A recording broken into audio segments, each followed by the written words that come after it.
কিছুই চাই না, টাকা পয়সা বাড়ি গাড়ি কিছুই চাই না।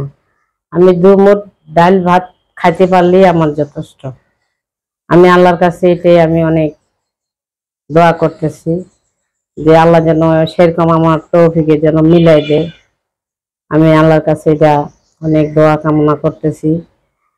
আর মানুষের জীবনে কষ্ট থাকতেই পারে, সেই কষ্ট থাকলে কি হবে, কষ্টের ভিতরেতে থাকতে হবে, কষ্টের ভিতরেতে চলতে হবে, খাইতে হবে, ফিরতে হবে।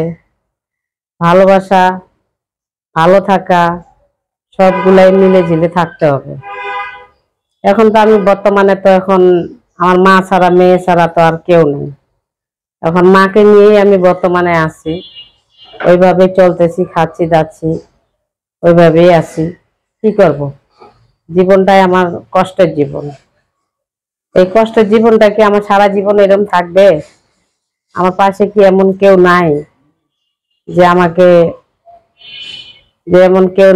আমাকে হেল্প করার মতো, যে আমাকে হেল্প করবে, আমার পাশে থাকবে, আমার সঙ্গে যোগাযোগ করবে, কথাবার্তা বলবে? কি আমার জীবনে কি কপালে কেউ আসবে না? আমি আল্লাহর কাছে কই, আল্লাহ তুমি আমাকে একটা ভালো মানুষ মিলাই দাও। আমি আল্লাহর কাছে এটা সবসময় দোয়া করি। কেন, আজকে আমার মা আছে, ওর বাড়ি থেকে একটু চাই আনতেছে, ওর বাড়ি একটু চাই আনতেছে, যখন আমার কাজ বন্ধ থাকে ওইভাবে আনে এনে আমাকে খাওয়াচ্ছে। যখন আমার কাজ শুরু হয় তখন আমি এবার আমার মাকে খাওয়াই। কেন, আমার মার বয়স হয়ে গেছে এখন তো, এই হিসাবে তো আমার মা তো মানুষের বাড়িতে কাজ করতে পারবে না, চাই আনতে পারবে না। কেন, আমার মা তো আমার কষ্টটা বুঝে, যে যখন আমার মেয়েটা কাজ থাকে তাহলে অবশ্যই আমার মেয়েটা আমাকে দেখে। কিন্তু আমার মেয়ে তখন আর কাজ নাই, যে মেয়ে যে এখন আমাকে চলাবে, কিভাবে চলাবে? অবশ্যই আমার মেয়েটা এখন না খায় আছে, অবশ্যই মেয়েটাকে আমাকেও দেখতে হবে। ওর বাড়ি যায়, একটু চায়ে চুয়ে আনে, তখন দেয় আমাকে, যে রান্ধে বাড়ে খা, আমিও খাই, এইভাবেই চলি। কি করব? আচ্ছা দর্শক, আমরা শুনছিলাম এক জীবনের গল্প, বোনের আসলে মর্মান্তিক যে ঘটনাটা আপনারা শুনছেন, তার ঘটে যাওয়া জীবনের কিছু বর্ণনা দিয়েছিলেন এই বোন। আমরা জানবো আসলে কি হয়েছিল শুরু থেকে তার জীবনে। চলুন আমরা কথা বলি। আসসালামু আলাইকুম। ওয়ালাইকুম আসসালাম। আসসালামু আলাইকুম। ওয়ালাইকুম আসসালাম। বোন, এই যে আপনি কথাগুলো বললেন, এটা কার উদ্দেশ্যে বললেন এবং কেনই বা বললেন? কি চান আপনি? আমি কি চাই, আমার মেয়ে আছে একটা, আমি মেয়েটার জন্য সহযোগিতা চাই। আচ্ছা, সহযোগিতা চাচ্ছেন। মেয়ের বাবা কোথায়? মেয়ের বাবা নাই। মেয়ের বাবা কোথায়? মেয়ের বাবা ডিভোর্স দিছে, সে এখন কোথায় থাকে আমি বলতে পারি না। মানে কি কারণে এটা হয়েছে আপনাদের জীবনে? আপনার দোষ ছিল নাকি তার? না, আমার দোষ ছিল না। আমার দোষ কি একটা ছিল, দোষ হইলো এখানে আমার মা যখন আমাকে বিয়ে দেয়, এক এক বছর পর আমার বাবা মারা যায়।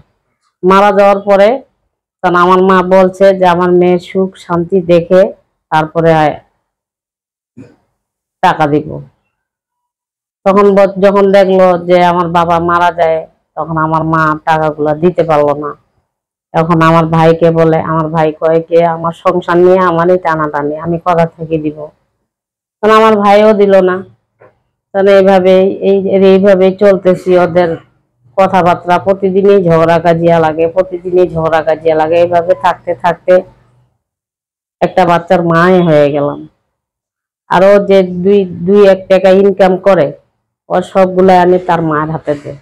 ও কয় না যে আমার একটা বাচ্চা আছে, আমি তা আমার বউর কাছে 2টা টাকা দেই।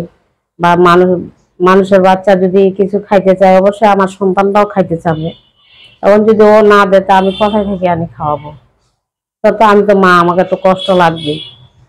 তা আমি যদি 10 টাকা 5 টাকা চাইতে যাই, তা আমাকে কয় তুই টাকা দিয়ে কি করবি? সব টাকা আমার মার কাছে দিছি।